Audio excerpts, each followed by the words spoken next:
Hello everyone, welcome back to my channel. আশা করি সবাই অনেক ভালো আছেন। আজকের পর্বে আমি তৈরি করে দেখাবো তেল পিঠা। আজকের এই পিঠাটা সকলেরই খুব বেশি পছন্দের, তাই আজকে আমি খুবই সহজভাবে এই তেল পিঠার রেসিপিটা শেয়ার করব। তাই আজকের ভিডিওটি শেষ পর্যন্ত দেখার অনুরোধ রইল। আর ভিডিওটি ভালো লাগলে চ্যানেলটিকে সাবস্ক্রাইব করে পাশেই থাকবেন। প্রথমেই আমি একটা বাটিতে নিয়ে নিচ্ছি 3 কাপ চালের গুঁড়ো।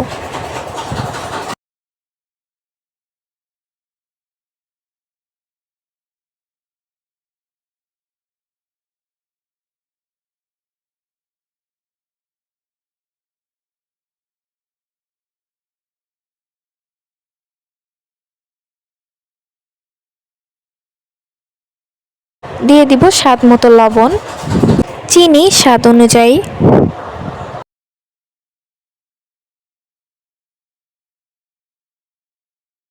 এইবার অল্প অল্প করে গরম পানি অ্যাড করব আর এই ব্যাটারটা আমি গুলিয়ে নিব।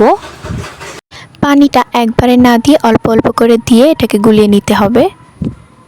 একেবারে বেশি পানি দিতে যাবেন না, সেক্ষেত্রে দেখা গেল ব্যাটারটা খুব বেশি ঘন বা খুব বেশি পাতলা হয়ে গেল, তাহলে পিঠার ব্যাটারটা পারফেক্ট হবে না। অল্প অল্প করে দিয়ে একটা পারফেক্ট ব্যাটার তৈরি করে নিতে হবে।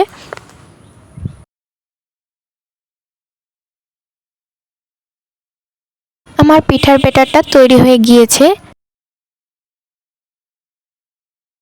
দেখুন আমি কি পরিমাণে পাতলা করে এটা গুলে নিয়েছি।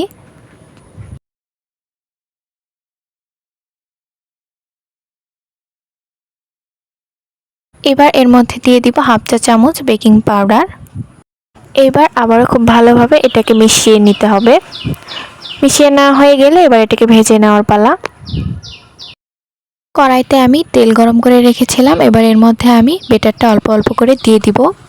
অবশ্যই তেলটা একেবারে গরম হলে এর মধ্যে পিঠার ব্যাটারটা দিয়ে দিবেন। এবার আমি পিঠার উপরে এইভাবে তেল দিতে থাকবো যতক্ষণ না পিঠাটা একেবারে ফুলে যায়। আর এইভাবে করলে তেল পিঠাগুলো অনেক ফুলকো হবে।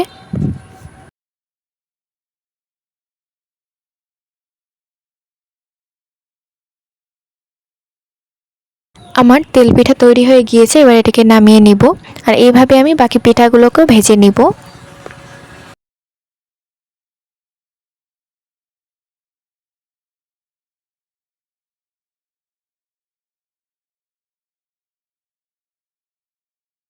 তৈরি হয়ে গেল আমার মজাদার তেলের পিঠা। এটা বানানো যেমন সহজ, খেতেও কিন্তু অনেক মজার।